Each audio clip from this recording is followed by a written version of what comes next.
segmentasi pendidikan tidak akan tersampaikan secara baik kepada peserta didik apabila tidak ada promotor ataupun forum tertentu. Salah satunya adalah seorang guru atau tenaga pendidik. Alih-alih sebagai pengembang cendekiawan di Indonesia, terdapat satu individu yang tidak suka pada profesi seorang guru. Pada hari ini saya sedang bersama narasumber kita, bisa dikatakan beliau adalah salah satu guru yang ada di Kalimantan Barat. Halo Bang Jerry, apa kabar? Alhamdulillah, sehat. Bang Jerry, dengan kejadian yang kemarin sempat booming satu Indonesia, bahkan itu dilakukan oleh putra daerah sendiri Kalimantan Barat yang mohon maaf menistakan profesi guru. Abang sebagai tenaga pendidik, guru dan juga aktivis budayawan, gimana Bang pendapatnya? Pertama informasi ini kaget juga saya dapat. Jadi pada waktu itu ngelihat di story teman-teman, kok ini apa ini kan? Yeah. Jadi sampai penasaran WA pribadi ke teman itu. Ini ada viral apa nih? Akhirnya teman itu kirim langsung ke saya. Pas saya cek, waduh, ini luar biasa sekali nih. Seorang guru dijudge dengan yang kalimat yang menurut saya itu sudah tidak baik, dan memang itu sangat merendahkan guru-guru. Karena di situ dia mengatakan semua guru. Semua guru. Iya, bukan digeneralisasikan ya Bang ya. Betul. Iya.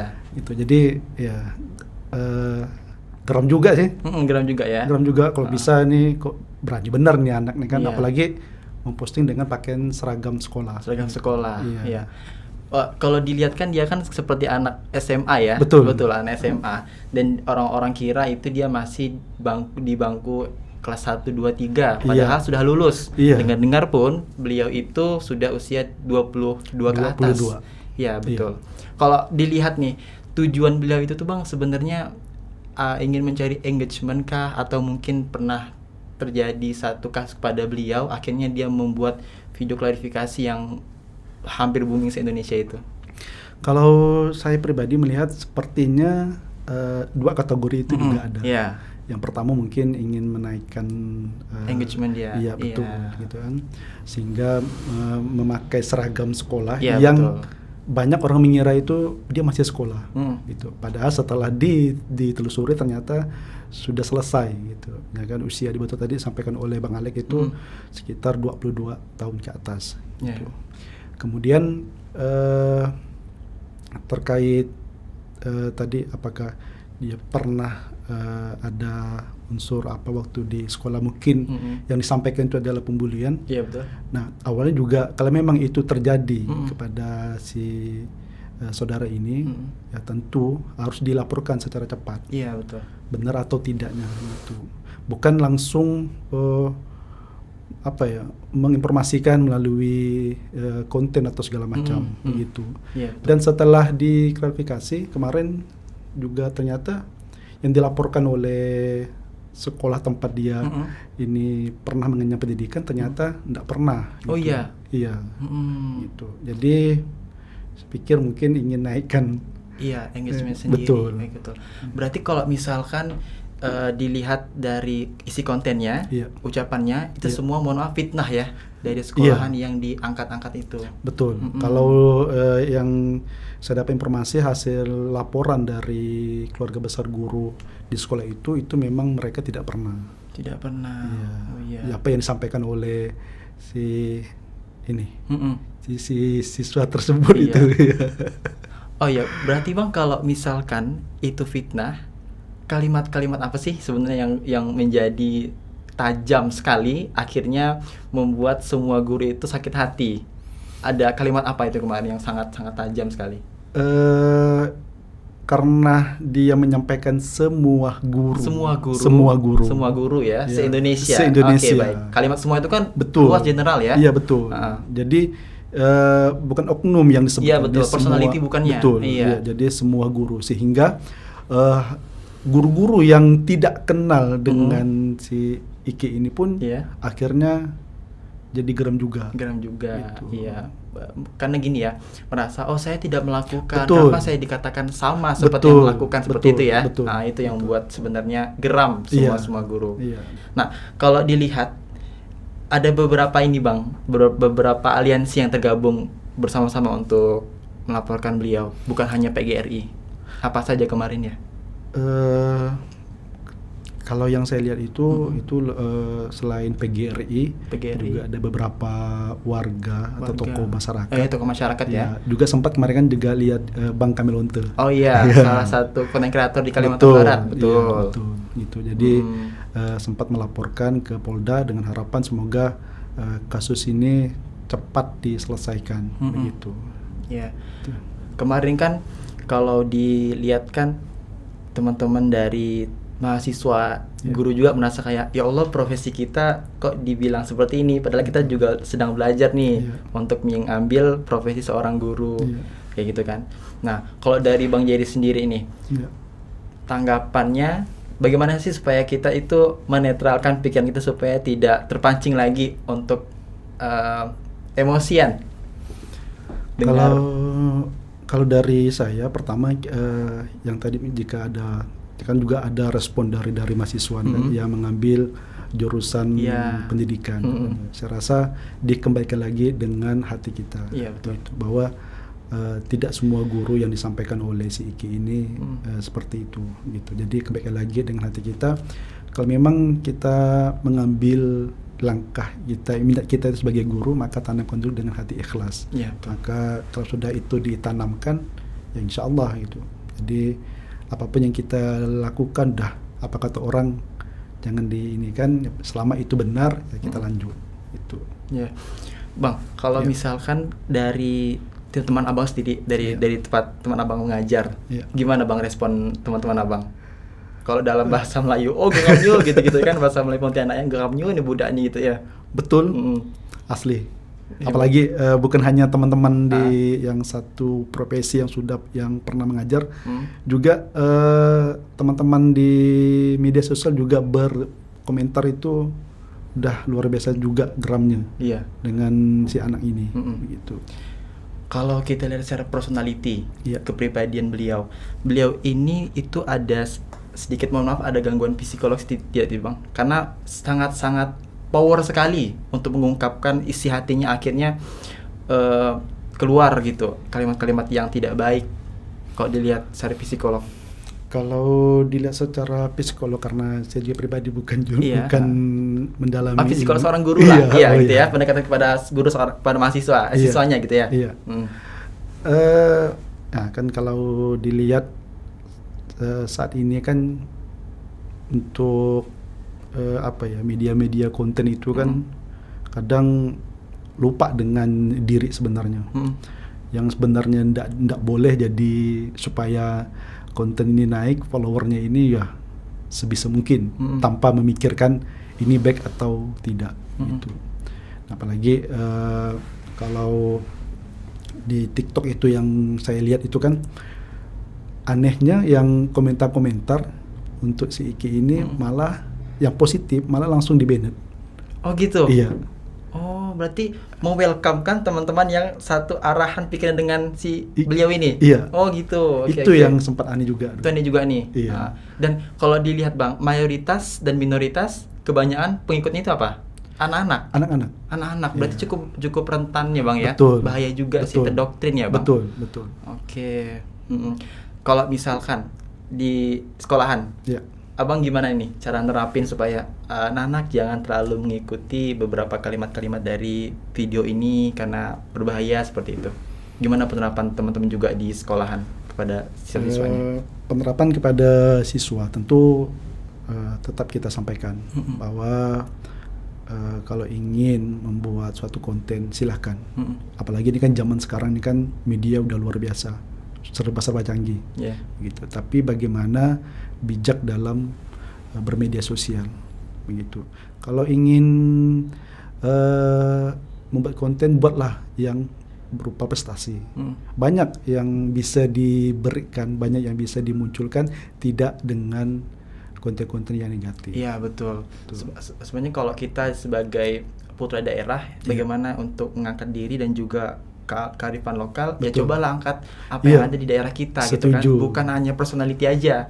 Dan juga cari engagement yang negatif gitu Bang ya, harusnya Bang ya. Berarti kalau abang jadi leader dari teman-teman pemuda-pemuda, pasti itu bakal diterapkan ya Bang ya? Betul, pasti. Oke, pasti terapkan. Dan memang sih kalau konten ini cepat naik ya. Iya. Kalau untuk branding, personal Betul. branding, apapun itu, posting aja foto pasti Iya. bakal naik Iya. gitu. Abang juga pasti sama ya. Betul. Nah, abang kan kebetulan juga kan bicara publik ya. Iya. Bicara publik yang biasanya berbicara di depan umum, Iya. pembawa acara gitu-gitu Betul, ya. iya. Nah, kalau lebih baik tadi kan bicara tentang pengembangan diri dan juga personal branding. Iya. Kalau relevansinya dengan abang sebagai bicara publik, gimana kisi-kisi dan juga tipsnya untuk teman-teman yang mungkin sama dengan abang tujuannya ingin jadi bicara publik? Tentu yang pertama dari diri kita sendiri Ya, dulu dari nih kan. sendiri ya. Karena bagaimana mungkin kita bisa menyampaikan sesuatu yang positif sementara dari diri kita ini tidak ada dari diri kita tidak kita benahi dulu. Tentu dari luar juga dari dalam gitu. Kemudian bagaimana cara kita untuk menyampaikan sesuatu walaupun kalimat itu sedikit tapi harus betul-betul kita pikirkan. Kemudian dari bahasa juga kita jaga begitu. Ya, Gitu ya. Iya. Dari kemampuan bahasa dan juga penyampaian ya Bang iya ya. betul. Oke, Bang Jadi tahan dulu Ya. kita ya. Siap. Untuk segmen selanjutnya, baik kami akan kembali lagi setelah pariwara berikut ini.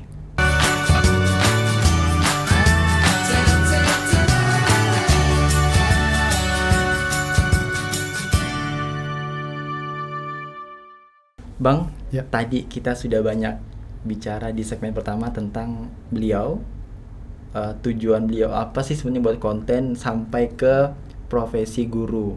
Nah, Ya. Bang sebagai tenaga pendidik di Kalimantan Barat, kalau melihat anak-anak yang sama dengan beliau, kira-kira itu nanti ada pembenahan lagi enggak sih? Maksudnya kayak ada rehabilitasnya enggak sih? Supaya hal-hal ini tidak terulang lagi kepada mungkin kepada dinas pendidikan ataupun kepada guru-guru yang mengajar di sekolah. Sangat perlu. Jadi perlu ada rehabilitasi. Jangan sampai generasi-generasi yang direncanakan oleh pemerintah untuk generasi emas yang akan datang itu tidak bisa diharapkan dengan adanya konten-konten seperti ini. Tadi kita sampaikan di awal bahwa pengikutnya itu rata-rata anak-anak yang Iya, betul. ya masih sekolah Dan rentan Betul. untuk mengikuti ya Bang Betul, jejak tersebut. betul. Karena dengan selevel itu kontennya, tapi kalau memang tidak direspon oleh pemerintah atau dari pihak kepolisian atau apa, atau tidak diberi efek jerak, maka nanti yang anak-anak muda ini, Iya, betul. iya, Merasa kayak, oh cepet nih saya naiknya kalau di Betul, TikTok, ikut iya. juga deh buat video kayak Iya. gini konsepnya gitu ya. Dan itu Betul. bahaya banget ya Bang ya. betul, Kayak jadi sistemnya dia mengikuti, Iya. menjiplak seperti Iya, itu kan. betul. Dan menjamur. Iya. Nah, itu bahayanya menjamur ya Bang. bahaya ya? menjamur itu. Iya, makanya ada rehabilitasi dan juga arahan dari guru dan pasti Betul. orang tua. Pasti. Ya kan? Selama 24 jam kan Iya, orang tua paling betul. banyak ya. Jadi nanti bukan hanya guru, Mm-mm. ya, tapi juga orang tua. Peran Karena orang tua orang itu tua. juga Iya, betul. guru pertama Iya. selain guru yang ada di sekolah. Betul. Apalagi bahasa dasar itu bahasa ibu ya. Betul. Paling awal tuh bahasa ibu Iya, harus karena pendidikan yang utama itu adalah di rumah. di rumah, betul. Ya, 24 jam itu adalah orang tua. Beberapa jam, 9 jam atau 8 jam itu di luar, di sekolah. Ya, Jadi betul. bagaimana peran keluarga, peran orang tua, peran lingkungan itu sangat penting sekali. Gitu. Berarti orang tua ini juga harus memiliki kesadaran ya. Kesadaran, oh anak saya cukup baik nih pendidikannya. Oh anak saya sepertinya agak berbeda dengan anak-anak lain karena pergaulannya mungkin. Berarti itu memang harus jadi catatan merah ya. Kalau saya pribadi, karena kebetulan juga saya punya anak gitu. Jadi setiap anak saya itu pulang dari sekolah, yang saya tanyakan itu bukan apa sih jajan tadi, enggak. Tapi yang saya tanya itu apa sih yang udah dilakukan kebaikan di sekolah itu. Nah, kemudian tadi ada enggak kelahi sama teman? Ada enggak tadi di ngata-ngata teman atau di kata-kata teman begitu. Jadi setiap pulang sekolah itu yang saya tanyakan. Bukan setelah itu baru saya tanya jajan apa tadi bang. Yeah. Nah, karena kan ada juga jajan yang tidak boleh kita dikonsumsi oleh anak begitu. Jadi setiap hari, setiap pulang sekolah itu yang saya tanyakan. Gitu. Kalau indikasi anak yang memiliki kepribadian frontal seperti beliau ini membuat video yang lumayan memanaskan Indonesia, itu indikasinya apa sih bang? Apakah berawal dari pembulian kah? Atau mungkin karena lingkungan dari keluarga, dari tetangga, ataupun bisa jadi karena mungkin media sosial indikasinya? Pertama, kalaulah dibilang dari media sosial bisa jadi. Bisa jadi media sosial. Karena dari media sosial kita bisa mencari uang tadi itu. Iya, betul. Kan semakin banyaknya followers, maka semakin besar juga yang didapat. Iya, betul. Gitu. Kemudian juga bisa jadi juga dari faktor pembulian. Pembulian. Ya, tapi lagi-lagi itu tadi, ketika si Iki itu menyampaikan tadi di konten kreatornya dengan semua guru itu tidak jadi alasan sebab dari pembulian. Karena ketika dia merasakan itu ada pembulian, kenapa tidak dilaporkan ke pihak yang berwajib? Bahwa aku ini pernah digini kan? Iya, betul. Atau apa gitu. Seharusnya cepat dilaporkan. Iya, harusnya cepat dilaporkan. Bukan membuat konten yang dia sampaikan. Gitu. Bukan alih-alih ingin mencari sumbangsih gitu. Betul. Ya, pengen aduh tolong dong saya gitu. Nggak boleh sebenarnya ya. Harusnya kepada pihak berwajib itulah yang bersangkutan gitu bang ya, orang ketiga kita gitu. Berarti memang kalau sekarang anak-anak muda, apalagi Gen Z dan milenial, itu pasti kebanyakan media sosial digunakan untuk mencari engagement, menjadi perhatian gitu ya. Apapun itu yang penting rame, kata gitu ya. Iya. Itu tadi bahayanya media sosial sekarang ini. Ya kan? Tapi hebatnya juga media sosial, dari kita yang tidak tahu bisa tahu. Bahayanya itu tadi dikit-dikit mengeluh di media sosial. Iya, itu bahayanya bang. Bahaya juga. Karena tidak semua apa yang kita miliki itu harus kita posting di media sosial. Apalagi mau makan posting, lagi ngumpul bareng-bareng teman-teman posting. Kadang ada istri lagi ribut dengan suami, mengeluhnya bukan kepada siapa, kepada media sosial. Gitu. Nah harusnya hal seperti itu nggak boleh, karena ada etika dalam bermedia sosial. Iya betul. Gitu. Nah, bicara etika dan juga bicara kejadian si beliau ini, kalau dalam undang-undang itu biasanya termasuk undang-undang apa bang? Kalau dilaporkan kepada pihak berwajib, undang-undang ITE ya? Iya. ITE berwajib katanya kan? Iya. Berarti undang-undang ITE itu termasuk dalam kategori undang-undang yang menyalahgunakan media sosial, seperti pencelaan nama orang, gitu ya, profesi, gitu ya. Berarti beliau ini sudah termasuk dalam undang-undang ITE bang ya? Iya. Yang sempat dilaporkan dari Persatuan Guru PGRI Kalimantan Barat. Betul. Abang kemarin sempat turun nggak waktu pas di Polda? Enggak. Cuma teman-teman ada kali ya. Teman-teman ada. Karena kebetulan kalau boleh saya luruskan. Boleh silakan. Jadi sebetulnya profesi saya itu saat ini bukan seorang guru yang aktif di sekolah. Dulu kurang lebih 11 tahun pernah mengabdikan diri sebagai guru. Tapi karena sudah pindah tugas. 11 tahun ya bang? 11 tahun itu bang? Ya 11 tahun, jadi karena udah pindah tugas, jadi tidak lagi mengabdikan diri di sekolah. Tetapi saat ini alhamdulillah walaupun sudah tidak lagi mengabdikan diri di sekolah, tapi komunikasi dengan guru-guru itu masih. Iya. Kalau ada kegiatan PGRI juga masih aktif dilibatkan oleh mereka. Iya masih. Nah, kemudian juga dilibatkan juga kalau ada kegiatan kepramukaan. Alhamdulillah dilibatkan dalam kepengurusan. Gitu. Jadi walaupun pindah tugas di instansi pemerintah, tapi tidak lupa dengan profesi yang pernah kita geluti sebagai guru. Setidaknya profesi gue ini pernah menjadi awal langkah kaki abang berkarir sebagai di dunia kepemerintahan. Gitu. Oke, betul. Berarti cinta abang dengan guru ini masih melekat banget masih melekat banget. Jadi kalau meskipun dibilang guru itu semuanya korupsi, nggak bisa terima ya bang. Iya, tidak terima. Tidak terima banget karena Betul. nggak semua guru betul, Betul. saya juga saya Betul. juga pemahaman Iya. sih. Karena dengan adanya guru kita bisa ada di sini. Iya betul. Ya. Tidak menghormati guru itu sangat hal-hal yang sangat diharamkan sih, tidak bisa ditoleransi. Harus hormat pada guru. Kalau boleh berbagi pengalaman, Hmm. apa ya? Kebetulan kalau di SD negeri, kemudian SMP SMA-nya, saya pernah disampaikan oleh seorang guru. Hmm.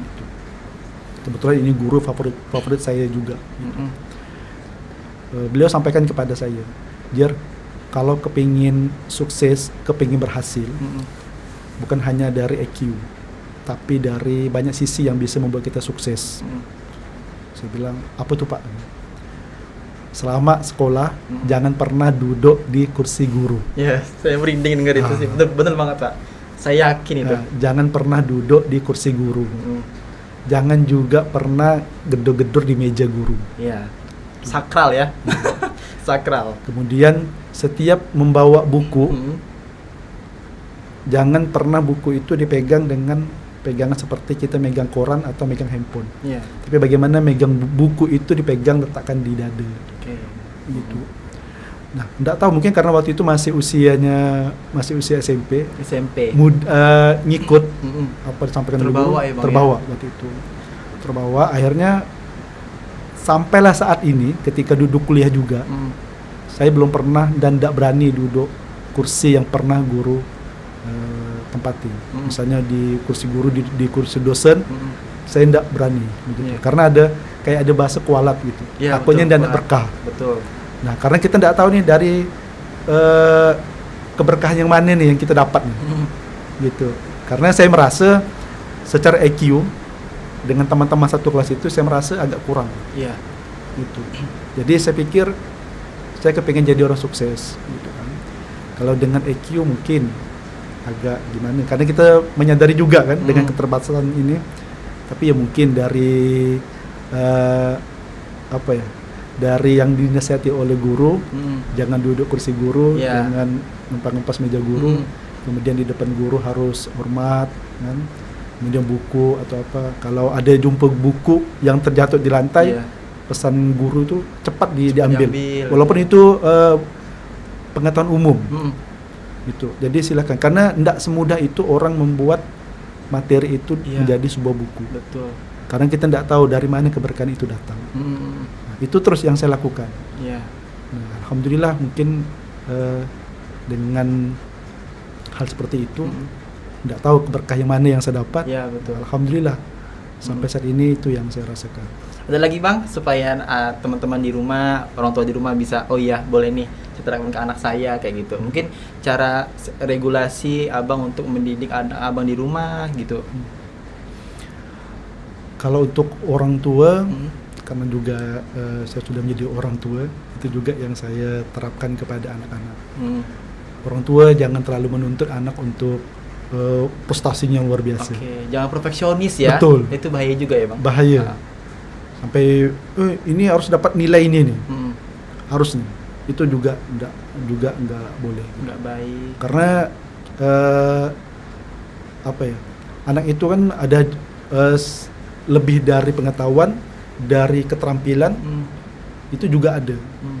Itu enggak mesti dari pengetahuan dia harus tinggi nilai ataupun enggak. Hmm. Nah, kadang saya juga, kebetulan istri juga profesi sebagai guru sampai saat ini, ya, itu anak dapat nilai rendah, nah namanya ibu-ibu kan, itu udah komennya luar biasa. Ini aku dapat nilai tinggi nih, aku dapat ini sampai dimasukkan les. Nah, saya sampaikan kepada istri juga, biasa sampai juga kepada orang tua, nggak apa-apa kalau anak dapat nilai ini, gitu. Karena bisa jadi dari sisi ini dia tidak tinggi, tapi dari keterampilan kita tidak tahu. Nah, ternyata kebetulan anak saya itu dari nilai mungkin ya standar lah, tapi alhamdulillah kalau ada kegiatan di sekolah selalu anak saya itu diikut gitu. Yeah. Nah, jadi artinya saya melihat sepertinya anak saya ini dari keterampilan ini yang lebih tinggi ketimbang dari pengetahuan. Siap. Bang, kita tahan dulu Bang untuk tips-tips selanjutnya. Baik, kami akan kembali lagi setelah pariwara berikut ini. Tetap bersama kami dalam program Nyantai Lo.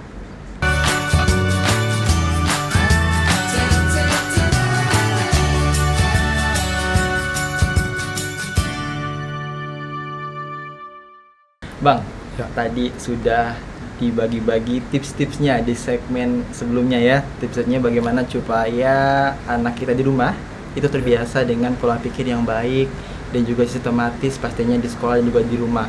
Betul. Nah, kalau dari ruang lingkup sekolahan, kira-kira dari peran guru, apa yang harus dibenahi agar pembelajaran yang terjadi kemarin di saudara Iki itu tidak terulang lagi? Apakah mungkin dari cara bicara ataupun cara sikap anak-anak di sekolah dan implementasi seorang guru itu bagaimana? Nah, kalau kita menerapkan kepada seorang guru untuk diterapkan kepada siswa, lagi-lagi kita kembalikan lagi dengan aturan pemerintah.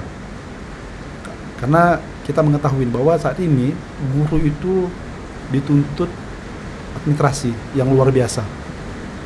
Saya tahu betul karena kebetulan istri juga profesi guru. Administrasinya banyak ya? Banyak menumpuk. sekali. Betul. Menumpuk. Hah? Jadi Sehingga dengan dituntutnya administrasi yang luar biasa, terlupakan dengan menghadapi siswa-siswi. oh iya, betul. Nah, kalau bisa dikembalikan lagi dengan masa-masa dulu. Bagaimana seorang guru betul-betul fokus dengan siswa, mengajar, kemudian bisa memantau lebih leluasa. Gitu. Berarti terlalu banyak administrasi, akhirnya implementasi keguruan, keilmuan pada diri ini tidak tersampaikan secara penuh kepada Betul. peserta didik di Betul. sekolah gitu ya. Betul. Oke. Itu yang dirasakan. Saya yakin guru-guru juga merasakan seperti itu. Sama ya, Sama. pasti ya, Iya. pasti. Tapi lagi-lagi itu bukan jadi sebuah alasan juga untuk Iya. tidak memperhatikan seorang guru. Betul. Memperhatikan seorang murid. Gitu. Jadi biar bagaimanapun itu adalah profesi guru, administrasi kita harus mengikuti, tapi wajib juga kita bagaimanapun memaksimalkan untuk memperhatikan siswa-siswi di sekolah itu. Tentu sebelum mereka masuk di kelas, pembelajarannya adalah bagaimana kalau di SD itu kan ada baris-baris dulu nih. Ya, Baris di depan kelas. Itu kan satu sisi mengajarkan kepada mereka untuk lebih tertib, sabar gitu ya Bang. sabar. Betul. Kemudian sebelum itu ketika mereka ingin masuk ke kelas, mereka salam dulu dengan guru. Iya. Itu juga menunjukkan bagaimana seorang murid harus hormat dengan guru. Iya, menerapkan sikap bakti Betul. pada guru. Kemudian masuk ke dalam kelas, kan? Masuk dalam kelas diawali dengan pembacaan doa. Doa. Artinya mengajarkan kita untuk selalu patuh dan tekun kepada Allah. Sesuatu untuk dilakukan itu harus diawali dengan doa. Ya betul. Gitu. Dengan keimanan ya Bang ya. Iya. Oke. Setelah doa itu selesai, nah, itu tinggal gurunya lagi, strategi gurunya lagi, bagaimana membuat kelas itu menjadi indah. Jangan sampai siswa-siswi itu menjadi bosan dalam kelas. Bosan. Berarti boleh ditambah dengan ornamen apa gitu di kelas Boleh, ya? boleh. Karena ada beberapa sekolah juga yang saya lihat di konten-konten itu luar biasa. Teman-teman sekolah, teman-teman guru itu kelasnya udah luar Kreatif biasa. banget ya. Kreatif sekali. Itu salah satu juga cara mereka membuat suasana di kelas itu menjadi menarik. Iya. Gitu. Berarti membuat rumah kedua setelah rumah Betul. utama mereka. Iya, betul, Gitu ya. Jadi betul. aku betah di sekolahan, Betul. besok sekolah lagi nih Iya, karena betul. banyak mainan gitu Betul. ya. Iya, berarti memang dari dasar-dasar dulu Bang ya untuk Iya. membina anak-anak supaya anak-anak ini tidak terjerumus ke beberapa hal-hal yang negatif, dari bagaimana kita memberikan kemampuan mereka untuk bersabar, Iya, berdoa betul. pastinya, Betul. patuh kepada guru, dan Betul. juga pasti memiliki ruang lingkup yang bisa membuat mereka itu membersamai. Iya. Akhirnya tidak adalah timbul-timbul perasaan ataupun Iya. keinginan inti ingin melakukan kegiatan yang negatif-negatif gitu ya. Nah, Bang, Iya. kalau bicara tentang beliau ini kan fasih ya dalam berbahasa. Iya. Sebenarnya pintar gak sih kalau dilihat dari kacamata seorang profesi guru dulu yang aktif juga Abang nih, melihat beliau ini pintar gak sih sebenarnya? Dari cara komunikasi dia, menyampaikan opini dengan point to the point, tak to tak kayak gitu. Kalau saya lihat si Iki ini kalau menyampaikan apa ya, bahasa-bahasanya itu apa ya, kalau enggak juga dibilang pintar. Enggak juga ya. Enggak juga dibilang pintar gitu ya, karena tidak ada pembenaran ketika dia menyampaikan, walaupun itu kalimatnya itu tertata dengan apa, tapi saya lihat itu tidak pintar lah. Tidak pintar lah ya. Karena mungkin pengolahan bahasanya, tutur bahasanya itu kosakata dan juga perkamusan bahasanya tidak menyukai seorang guru, tentu saja tidak baik gitu Bang ya. Apalagi dengan bahasa tubuhnya itu yang agak ya melebihi standar. Betul. Oke, baik ya. Kalau Abang jadi guru, ketemu siswa seperti itu, kira-kira binaan apa yang akan Abang terapkan? Kalau berkaca dari pengalaman, kebetulan juga ya direlevansikan ya. Kebetulan pernah saya mengalami siswi waktu itu. Siswi perempuan, murid-murid perempuan. Jadi datang terlambat. Hari pertama saya maafkan, gitu kan. Hanya diberi sanksi untuk mengamalkan doa-doa. Gitu. Nah, kemudian tidak tahu nih, hampir setiap hari nih terlambat terus. Nah, yang buat saya kesal sampai pada akhirnya itu ketika orang tuanya datang ke sekolah. Itu hari keempat atau kelima. Mamanya datang ke sekolah. Mamanya kepingin memastikan bahwa anaknya ada ndak di sekolah, gitu. Ternyata beberapa hari itu anaknya ndak ada datang ke sekolah. Sementara anaknya melapor ke orang tuanya dia sekolah. Gitu. Mungkin karena firasat seorang ibu kan. Nah, setelah mamanya datang, kami sampaikan beberapa hari dia ini tidak ada masuk, tidak tahu kemana perginya. Akhirnya mungkin mamanya mencari, pada akhirnya ketemu sama anak ini. Akhirnya besok dibawa sekolah. Gitu. Dibawa sekolah juga terlambat. Gitu. Nggak tahu kenapa pada saat itu mungkin lagi nyampaikan materi juga, dia datang akhirnya spontan, yang biasanya saya negur itu biasa dengan sanksi cukup mengamalkan doa atau apa. Kali ini betul-betul saya mohon maaf, ini nggak usah jadi ambil penggaris, saya pukul tangannya, sempat berdarah tangannya. Dulu. Iya, sempat aku juga gitu kan. Iya. Itu SD Bang ya anaknya? Bukan, SMP. SMP udah cukup besar ya? Iya. Oke. Kalau SD itu enggak lah. Iya. Di SMP tepas tangannya sampai berdarah gitu kan. Nah, singkat cerita, setelah selesai sekolah, anaknya selesai sekolah, lama nggak pernah ketemu. Jadi pas ketemu setahun yang lalu. Dia sudah lulus. Iya, sudah lulus, sudah nikah juga, kan? Oke. Nah, sekarang dia lagi buka usaha make up gitu, make up pengantin. Nah, ketemunya itu pas kebetulan saya kan profesi saya selain juga kerja di pemerintahan juga selaku profesi MC gitu, ya, di beberapa wedding gitu. Jadi pas mengisi acara di acara nikah, ketemu tadi sama murid yang tadi yang pernah saya hukum, gitu kan. Bagaimana responnya? Nah, yang saya ingat di wajah dia itu, saya pernah beri sanksi tadi, gitu kan, yang sempat tangan. Jadi ternyata pas ketemu itu dia datang agak langsung cium tangan. Pak, apa kabar Pak? Gini segala macam lah, gitu kan. Pikir tadi kan dia tidak menegur gitu, karena yang saya ingat betul gitu. Ingat betul. Dia dicium tangan tuh apa segala macam. Saya tanya kabarnya apa segala macam kan. Terus apa pekerjaan sekarang nih? Rupanya dia juga ngisi itu jadi vendornya juga. Oh, vendornya juga. Gitu kan. Udah punya WO gitu ya, wedding organizer. Iya. Akhirnya saya sampaikanlah sama dia. Saya bilang, saya biasa panggil siswa itu kan Nong. Jadi setiap siswa karena saking ramainya murid, saya tidak hafal nama murid, jadi saya panggil Nong. Nong semua. Nong. Okay. Nong itu kalau kata orang Sambas lah. Itu panggilan tersayang dari orang tua ke anak gitu. Jadi saya panggil Nong. Gitu. Nong, oke. Nong, kayak gitu. Bapak minta maaf ya.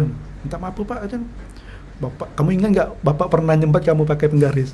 Oh ingat Pak kata dia. Bapak minta maaf dong ya kalau Bapak ada salah ada apa. Jawabannya apa? Oh enggak apa-apa Pak. Nah, justru kan kami yang salah. Nah, kalau kami tidak diberi sanksi waktu itu, mungkin kami tidak bisa berdiri saat ini katanya. Iya, betul. Kaget juga kan. Mm. Pikir tadi itu mungkin maklum kalau udah murid kita juga kalau pernah diberi sanksi dengan guru Betul. kan ada rasa gimana gitu. Ah. Tapi pas jumpa itu Beda ya Beda. jawabannya gitu. Gitu. Dan Dan bersyukur gitu. alhamdulillah selama saya pernah mengabdikan diri sebagai guru, Hmm. belum pernah siswa-siswi murid yang nakalnya sekalipun itu belum pernah kalau ketemu itu malah justru menyapa. Iya. Dan alhamdulillah nyapa semua gitu kan, nanya Alhamdulillah. kabar. Betul. Saya udah berkembang nih Pak gitu karena didikan Bapak gitu ya. Ada juga yang apa ya, yang sedih juga ngelihatnya dengan sekolah waktu itu memang secara adab juga kurang, masih dipanggil terus oleh guru kan, sampai sempat saya diminta oleh teman-teman wali kelas bagaimana membujuk ini anak. Pernah juga saya datang ke rumahnya, kemudian karena mungkin faktor keluarga dia juga kan sehingga dia tidak mau sekolah. Sampai saat ini sering ketemu dengan kondisi yang apa ya, dengan rambut pirang, bertindek atau segala macam. Gitu ya. Tapi alhamdulillah juga ketemu saya, Pak, dicium tangan tuh apa.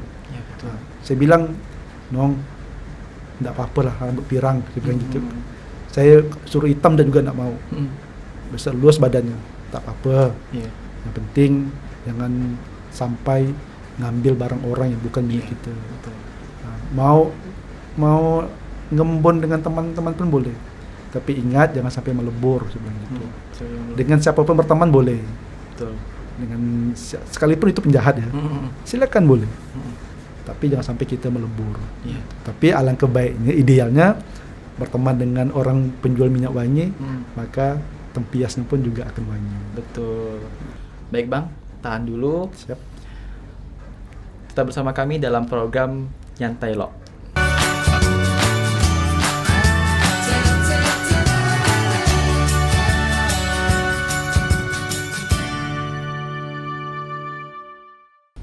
Terima kasih selalu setia bersama kami dalam program Nyantai Lo. Bang, Ya. tadi sudah banyak tips dan cara Abang sebagai guru, orang tua, dan sekaligus mantan dari murid-murid Abang. Tips-tipsnya supaya dikenang, tips-tipsnya supaya membina anak di rumah gitu kan. Tips-tipsnya implementasi seorang guru kepada siswa-siswanya. Nah, sekarang saya pengen kasih satu wejangan deh, satu kalimat hangat untuk teman-teman di rumah, guru-guru, tenaga pendidik yang saat ini mungkin masih terbekas di hatinya dikatakan semua guru itu korupsi, semua guru itu tidak baik dan tidak layak untuk dihormati gitu. Mungkin Abang bisa berikan satu ya penegak lagi lah supaya saya kuat lagi nih, ngajar lagi deh, semangat lagi di ngajarnya gitu.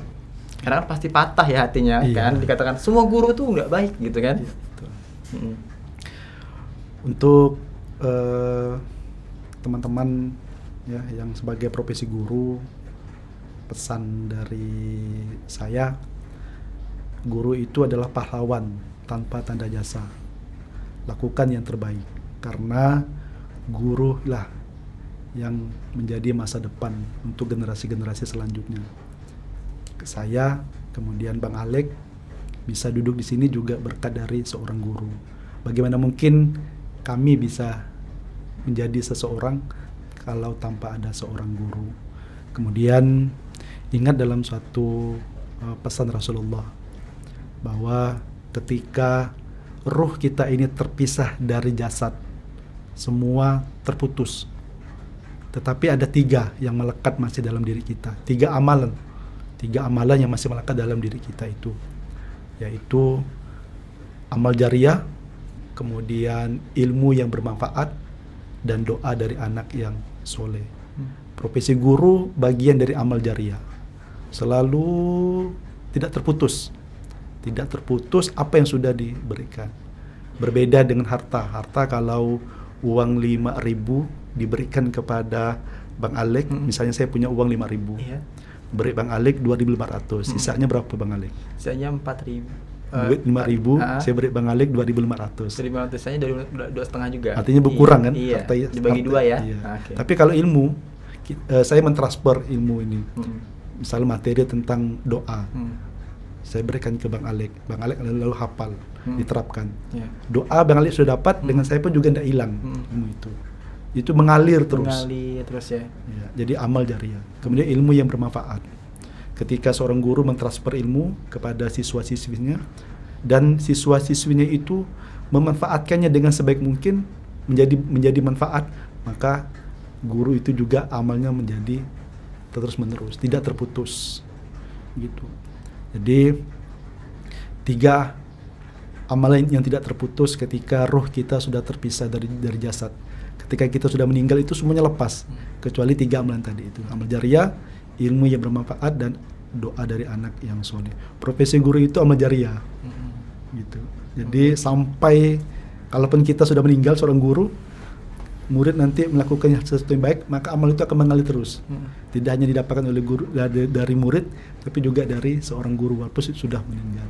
Jadi tetaplah semangat seorang guru, tetaplah selalu menjadi lentera bagi kegelapan di sini. Saya yakin dari tangan seorang guru akan melahirkan orang-orang yang luar biasa. Ya, itu aja. Pasti. Ya, tetap semangat ya Bang ya, tetap jangan goyah dan juga jangan ya sudahan gitulah ya. Sudahan gitu ya dengan kejadian kemarin gitu. Kalau memang sudah luka ya udah nggak apa-apa, coba diobatin lagi, kembali lagi kepada tujuan awal sebagai profesi guru, mengajar. Gitu kan, karena tadi yang mau sampaikan amal jariah.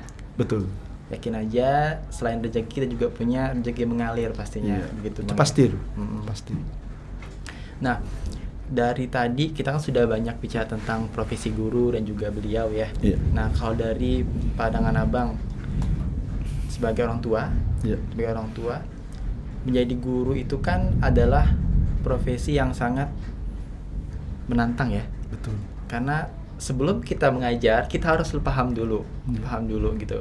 Nah, kalau jadi generasi Z dan milenial, apa-apa aja sih yang harus disiapkan sebelum menjadi seorang guru?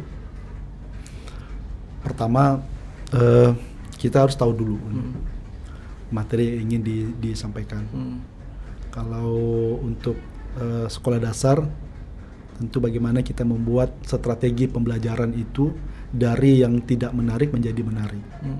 Berbeda kalau kita mengajar untuk di tingkat SMP atau sanawiyah. Beda lagi ketika kita mengajar di tingkat SMA atau aliyah. Nah, saya yakin teman-teman profesi guru ketika duduk di bangku kuliah, mereka sudah mendapatkan pembelajaran terkait strategi pembelajaran. Dan itu bisa diterapkan di masing-masing sekolah sesuai dengan sekolah tempat mereka tugas. Kalau di SD materinya ini strategi seperti ini. Nah, artinya seorang guru juga harus bisa mengeksplor, harus bisa berkembang dengan potensi yang ada, mengimprove diri juga ya. Jangan hanya baca buku disampaikan udah, nggak juga begitu. Berarti mengelaborasikan ke ilmu luas yang lain seperti itu. Nah, tadi kan sesuai dengan standar sekolah juga ya, dari SD, SMP, SMA gitu-gitu kan Pak Bang ya. Nah, kalau bicara tentang sertifikasi guru, nah ini kan pasti banyak teman-teman di rumah yang sekarang sudah mengambil S1 SPD misalkan, SPD tapi bingung nih, kayak perlu nggak ya sampai saya ambil PPG seperti itu atau SP gelar sekolah itu bagaimana Bang, pendapat Abang dan pandangan Abang untuk teman-teman yang bertujuan untuk mengambil sertifikasi itu? Teman-teman profesi guru kalau ingin mengambil profesi sertifikasi ya oke saja begitu, artinya tidak menjadi problem gitu. Tapi lagi-lagi mengikuti alur ya, jangan sampai memaksakan diri harus ikut ini nih. Kita sesuai dengan kemampuan diri. Kalau ketika kedepannya ada kesempatan untuk bisa masuk ikut ke PPG, kenapa enggak begitu. Kemudian juga ada pemerintah juga menyarankan untuk ikut guru penggerak ya, guru penggerak itu bukti dari pemerintah kepada guru, ayo sama-sama nih kita harus mengeksplor diri kita ini itu. Karena tadi saya sampaikan banyak loh strategi pembelajaran yang bisa menyenangkan anak-anak itu untuk belajar gitu. Berarti belajar itu bukan cuma sekedar menghafal 1 2 3 sampai 10, tapi bagaimana kita bisa untuk mengelaborasikan ilmu-ilmu di luar, menyetarakan dengan ilmu-ilmu yang lain gitu Bang ya. Betul. Berarti ada sebutan kelas maya namanya. Kelas di luar dari kelas belajar, kelas maya di luar gitu kan. Kayak study tour gak sih? Iya, betul. Study tour itu kalau bicara tentang kelas maya study tour, lebih cocoknya saat ini di era AI dan juga era digital, pembelajaran apa yang cocok untuk anak-anak menggunakan media gitu Bang? Sebetulnya bukan hanya saat ini, gitu, tapi dari dulu. Dari dulu memang sudah ada banyak. Sudah ada gitu. Artinya guru menyediakan media berupa infokus, ditayangkanlah film-film apa gitu. Contoh kecil kayak film Laskar Pelangi. Nah itu pernah juga kami tayangkan film Laskar Pelangi, ditonton oleh siswa-siswi, gitu kan. Nah dari setelah kita tayangkan film Laskar Pelangi, kita tanyakan kepada siswa-siswi ini, hal apa yang bisa kalian petik atau ngambil hikmah dari cerita film ini. Gitu. Ternyata ada yang merespon. Ternyata apa respon mereka? Untuk menjadi anak yang berhasil sekolah itu tidak mesti dengan gedung yang tinggi. Terbukti film Laskar Pelangi itu banyak melahirkan pintar ya. Laskar Pelangi itu dengan jumlah murid yang tidak begitu banyak masa itu, dengan sekolah yang apa adanya, dinding papan juga. Ternyata ketika ngikut lomba cerita cermat, menjadi juara 1. Paling best. Jadi artinya kembali lagi kepada kita seorang murid, guru juga. Yuk, jangan sampai gara-gara gedung atau apa yang tidak mendukung sehingga tidak semangat nih untuk mengajarkan kepada murid itu. Jadi saya rasa saat ini media pembelajaran itu sudah canggih luar biasa. Tidak hanya dari misalnya tidak ada infokus, bisa dengan cara-cara apa. Gitu.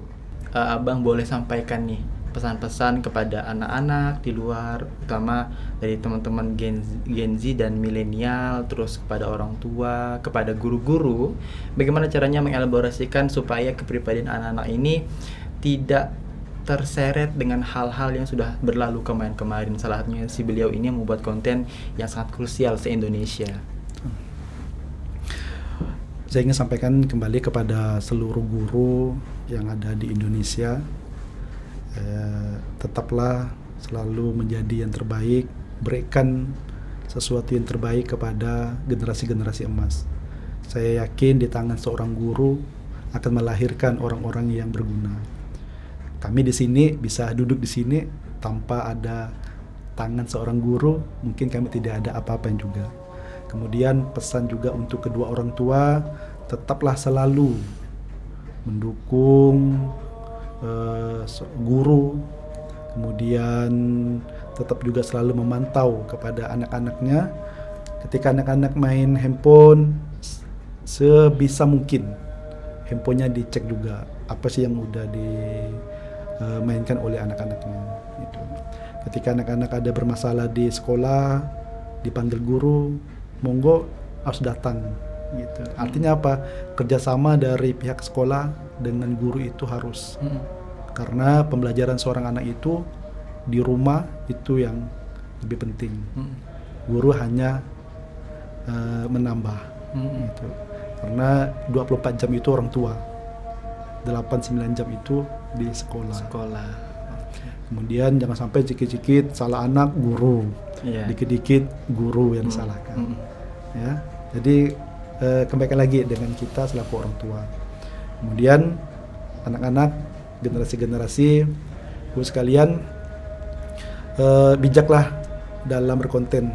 Ya, jangan sampai gara-gara jari, ya, lalu melukai semua. Boleh kalian membuat suatu konten, tapi buatlah konten yang positif. Banyak masih cara untuk bisa kita publikasikan kepada orang ramai. Tidaklah dengan kalimat yang seperti video yang viral yang kemarin itu, apalagi menyangkut masalah harga diri seorang guru. Begitu. Cukup jadi pembelajaran Bang ya, yang kemarin. Betul. Ya. Bang Jerry, terima kasih banyak. Sangat banyak yang Abang sampaikan pada hari ini. Terima kasih selalu menjadi narasumber kami dalam beberapa program, salah satunya di program Nyantai Lo.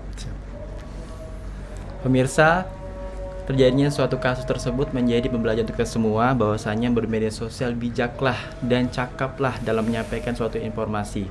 Tentunya dengan hal ini kita bisa mengambil satu kesimpulan bahwasanya dari anak-anak, generasi Z dan milenial, orang tua dan juga guru sangat penting mengelaborasikan supaya menghasilkan putra-putri daerah yang berkapasitas dan juga berkapabilitas, dan pastinya membanggakan kepemerintahan daerah di negara Republik Indonesia. Saya Alexander, terima kasih. Sampai jumpa dalam program Nyantai Lo.